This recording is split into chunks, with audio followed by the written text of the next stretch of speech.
I've said for a while that when it comes to trying to use Medicare as part of a political hedging strategy, that nobody really can top Nicaragua. Nicaragua has a way of doing this that, while initially seems incredibly brutal, has a potential long term impact that I don't think anybody else can match.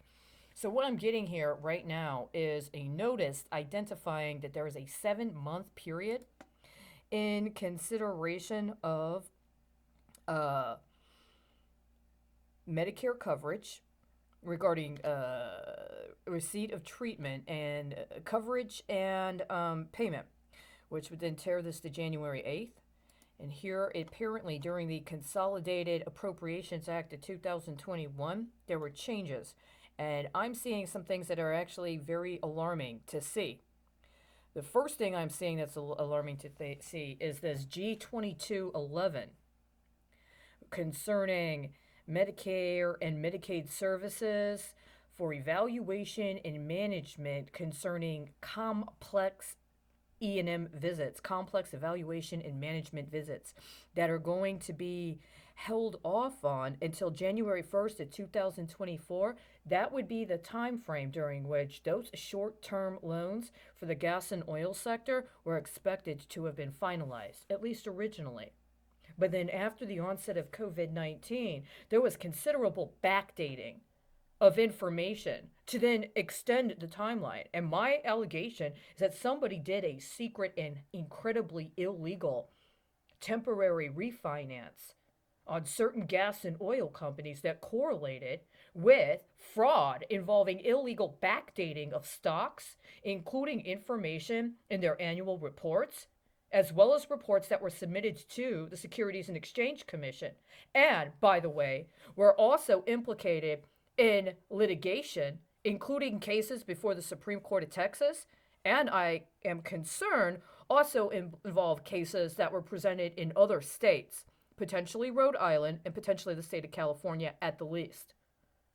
And that what happened was there was this process whereby certain people attempted to engage in litigation, specifically to have controlling interest in the implications of having what would be considered to be primary interest in the derivatives markets associated with the gas and oil sector.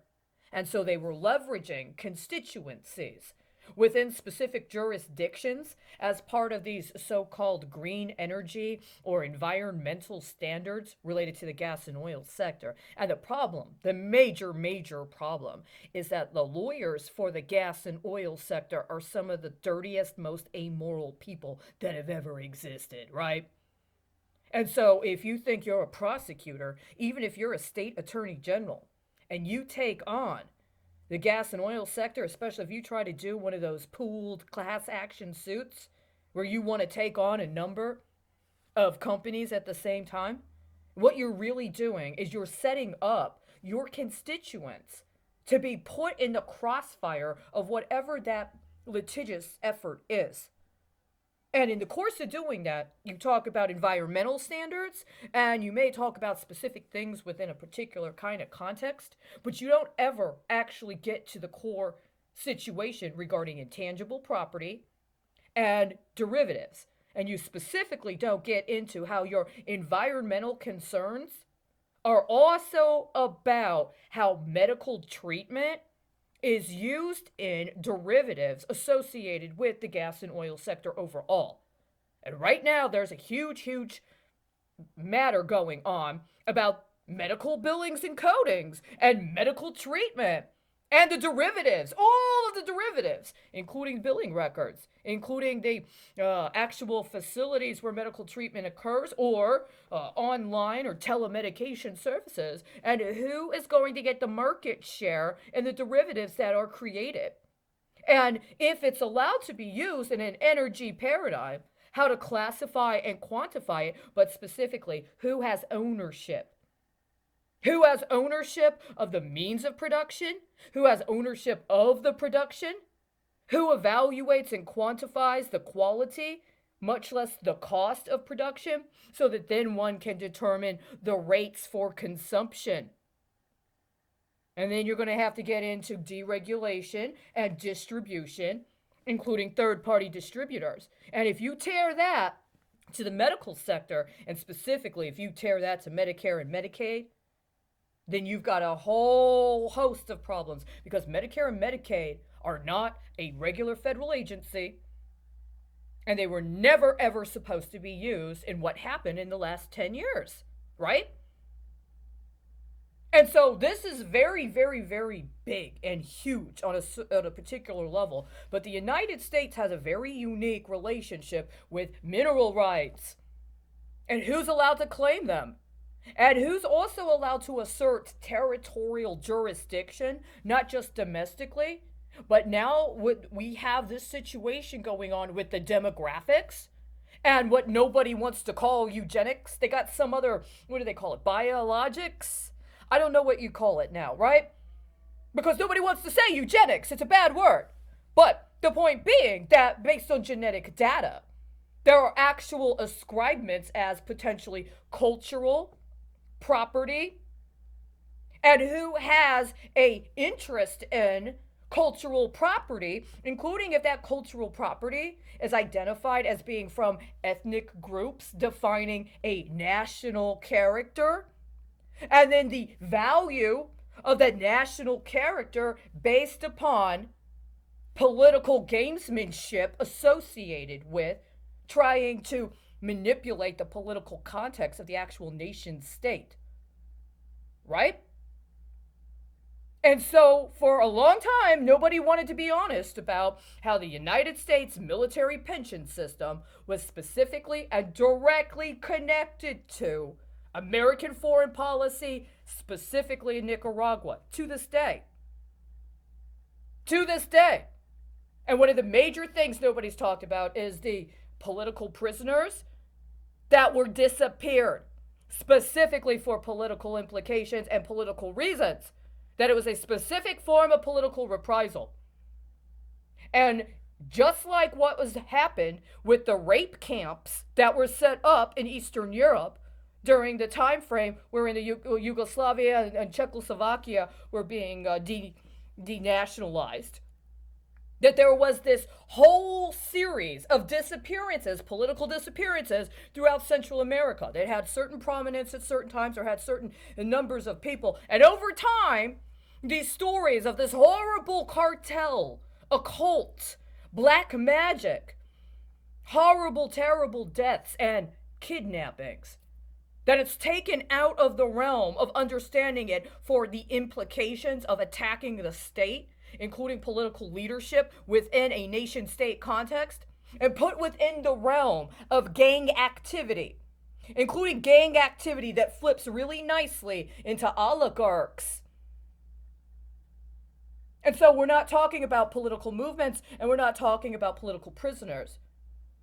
We're talking about organized crime. And specifically, we're talking about the manner in which organized crime infiltrates the government in order to sabotage legitimate political process and visit reprisal against legitimate political leadership. Right? I know. It's a Medicare claim, right? It's a Medicare claim, and apparently you allowed for the coding to exist. So you're allowing for a what? A 3-year period where people are going to be coded like this, but because there wasn't any delivery on the payment? What does that mean? Are you suspending the payment so that you can use those people and that particular kind of coding on the medical treatment as a loan? Is it a methodology by which you're experimenting with the quantification of the coding regime? And so what, does the state get to claim the production during that time frame of experimentation? And then what? Give the results out as contracts to people involved with R&D? Under what line item? In what department? Because if you're talking about physician and provider, and you're talking about the best interest of the patient when it comes to treatment, you're really doing a disservice when you have people that are receiving professional training in how to understand the actual engagement they have with the person who needs medical treatment.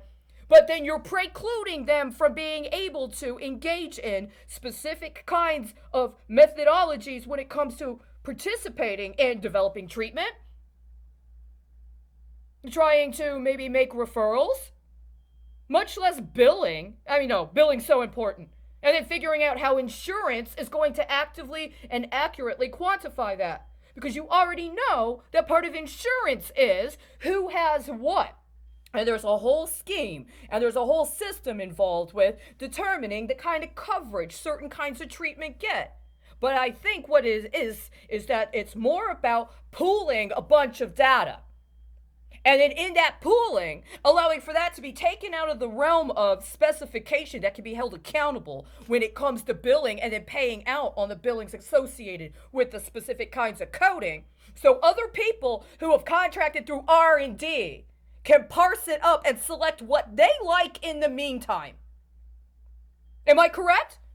Because it sounds like that's exactly what you're doing. And I think you've got the coverage to do that because you got the Supreme Court of the United States to aid and abet a process just like that to provide you with all the nice underwriting on insurance when it comes to the risk associated with being exposed for cooperating with serious crime under the guise of healthcare treatment in the years of 2008, 2009, 2010, and then 2011, where you were accumulating billings with the anticipation you were going to be able to pay it out under a particular manner.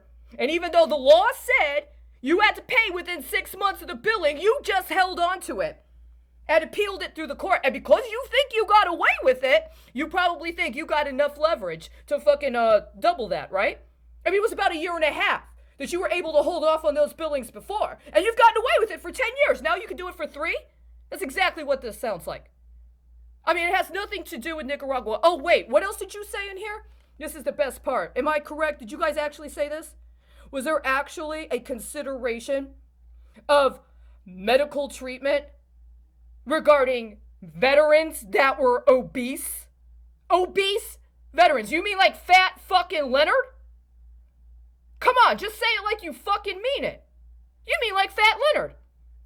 You mean like using the healthcare sector and alleged healthcare treatment to cover up for experimentation on weapons development paradigms that are offset when it comes to risk by energy development paradigms and energy harvesting paradigms that intersect with the derivatives market that's sublimated under a misnomer of healthcare treatment because there's some sort of medical necessity, which doesn't actually exist. And if you get away with this farce you set up under COVID-19 of masking everybody while you're stealing our identities and trying to extort us into agreeing to take over somebody else's life, including somebody else completely contrary to us, because it's more convenient for you to get away with laundering all of the dirty deals you've committed to in the last 35 years that you had no intention of paying for yourselves.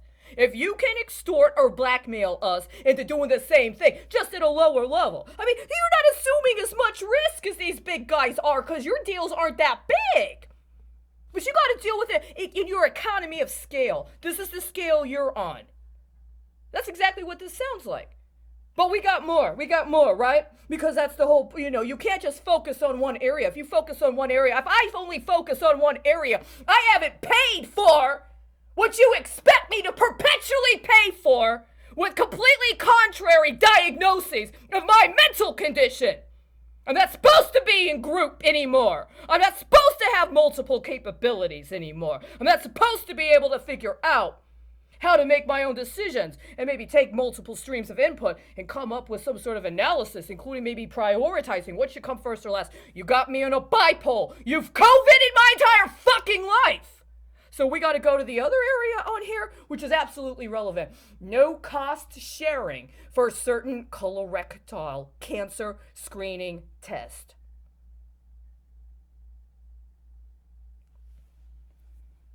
Colorectal cancer screening test.